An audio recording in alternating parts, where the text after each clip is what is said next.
Señor esté con ustedes. El Santo Evangelio según San Juan.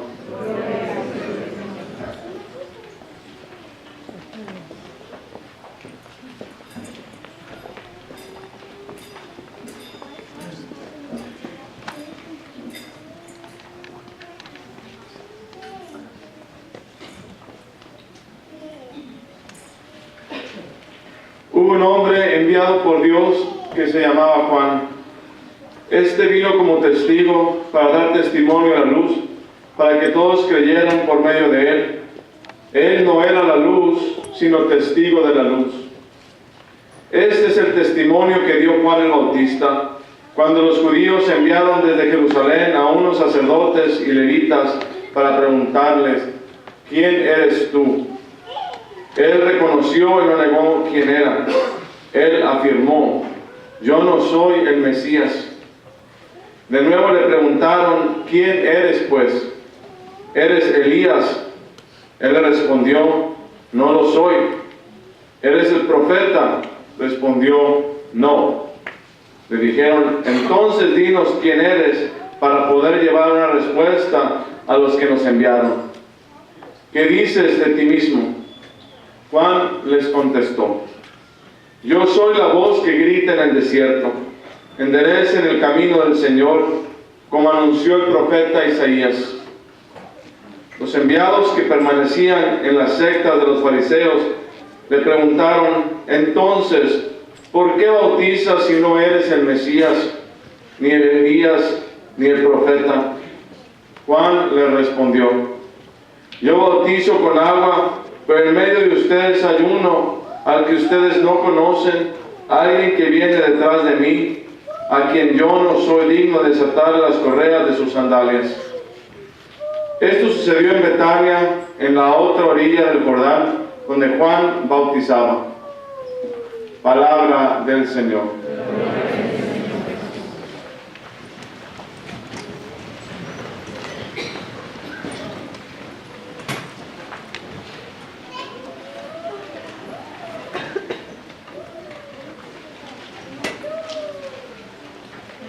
Mi espíritu se alegra en Dios mi Salvador. Hoy escuchamos el Salmo de la Virgen María, en el capítulo 1 de San Lucas del Evangelio, y nos habla el gozo que siente la Virgen cuando se da cuenta de lo que Dios ha hecho con ella. Celebramos Gaudete, el domingo Gaudete. Es el domingo de gozo, se celebra el tercer domingo de Adviento. Y en cierta manera el color rosado nos recuerda a una flor que sale de la tierra, que es símbolo de la Virgen que trae a Jesús. Y la Iglesia se viste con el gozo de la Virgen María porque nos trae a nosotros un Salvador. La venida de Jesús es concreta, no es una idea, sino es concreta. ¿Cómo nos va a salvar Dios? Nos salva con su Hijo. Y en el Evangelio de San Juan escuchamos que se habla de un profeta, Juan el Bautista. Es como un puente entre el Antiguo Testamento y el Nuevo Testamento. Y Juan el Bautista viene como un profeta.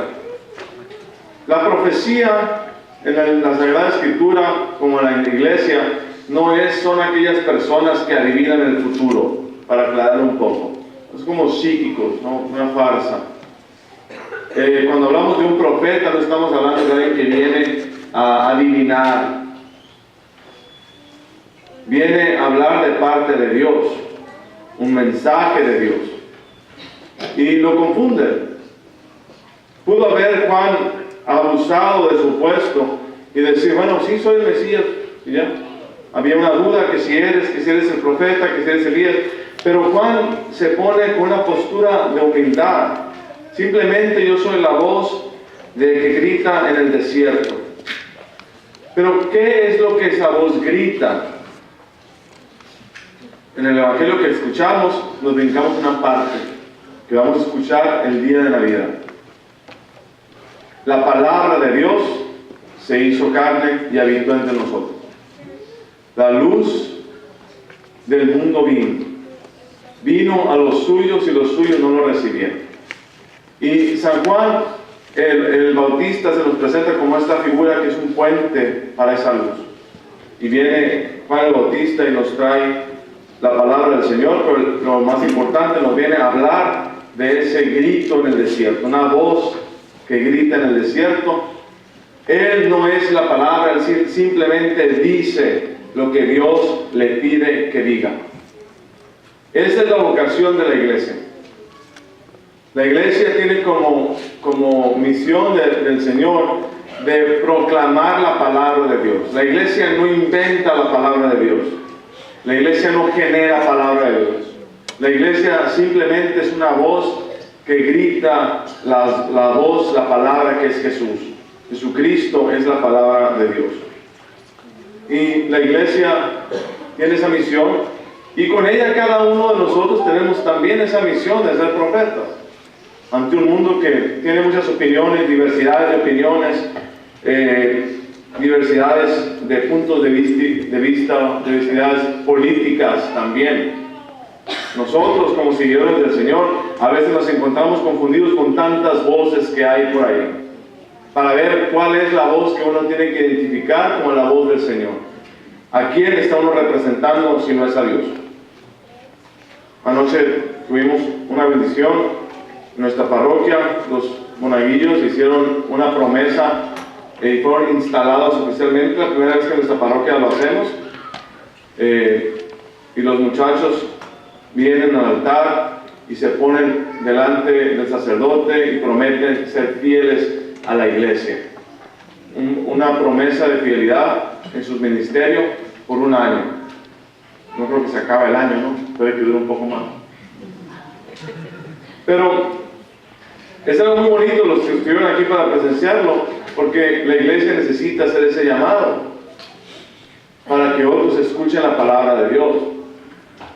Ayer reflexionábamos sobre una misa de funeral que fui ayer de un sacerdote que se murió.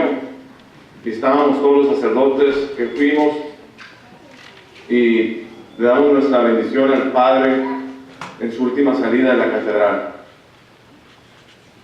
Y nos recuerda cuando siempre que escucho el llamado de Juan el Bautista, es un llamado sacerdotal. Y es importante hoy en día que más jóvenes piensen en la vocación sacerdotal. Vino un seminarista ayer a dar su testimonio también. Pero es importante porque la iglesia necesita la presencia concreta, real de Jesús en los sacramentos. Y la iglesia tiene que gozarse en la realidad de que salgan más profetas que quieran escuchar la palabra de Dios.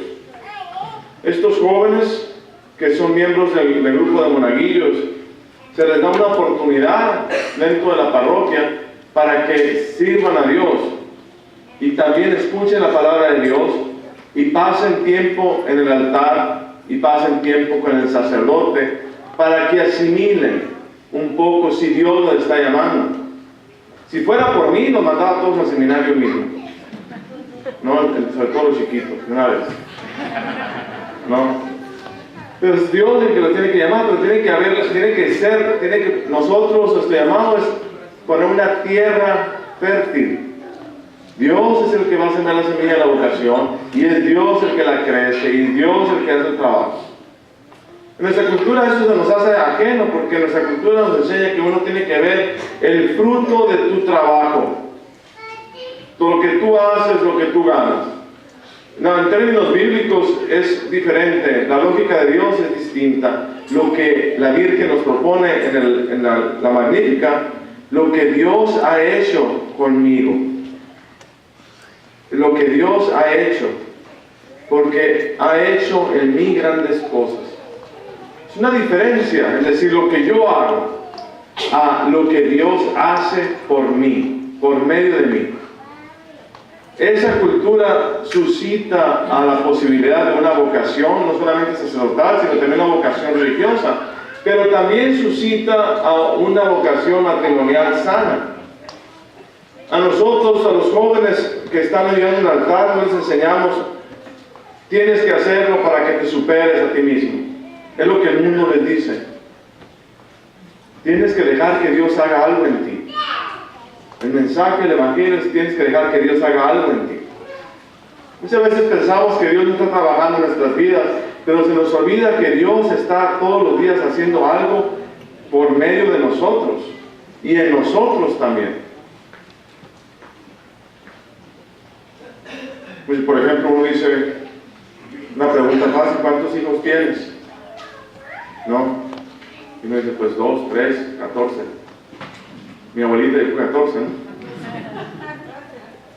¿Cuántos hijos tienes? Cambia la pregunta si pones, ¿cuántos hijos Dios te ha dado?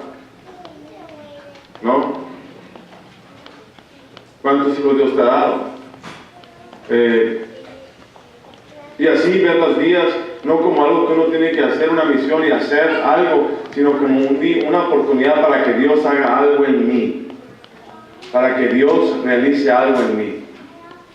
Eso le dije a los monaguillos y lo digo también a ustedes. Es un cambio de perspectiva. Los jóvenes hoy en día tienen voces de todos lados, en todas horas. Hay jóvenes que desperdician 10 horas en el celular al día, ¿no? Dicen las estadísticas. Tienen bastantes voces. Y el estar 1 hora sirviendo a Dios en el altar es una bendición. Tener su atención.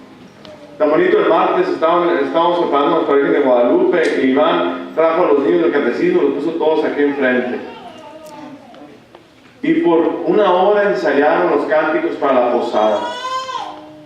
Atentos los niños. No había televisor, no había pantalla, había guitarras, eran voces para escuchar la palabra de Dios, sin necesidad de entretenerlos. Y los niños atentos cantando y entonados. Eso es que Dios está haciendo algo entre nosotros. Dios está haciendo algo en nosotros. No se da culturalmente, la cultura no lo hace, pero la iglesia lo tiene que hacer, lo tiene que forjar. Y tiene que ser diferente a lo que el mundo hace. Me han dicho, padre, porque hay que hacer más actividades para entretener a los niños. Están demasiado entretenidos.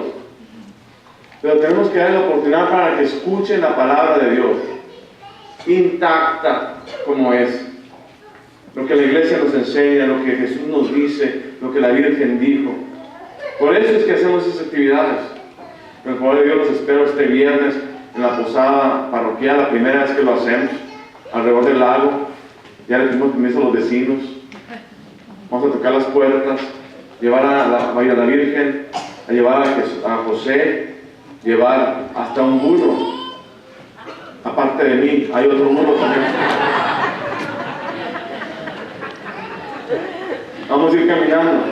Es importante que los niños vean eso, que lo experimenten, que no estén pegados simplemente al teléfono, que vayan caminando atrás del burro. Ahí va la Virgen, José.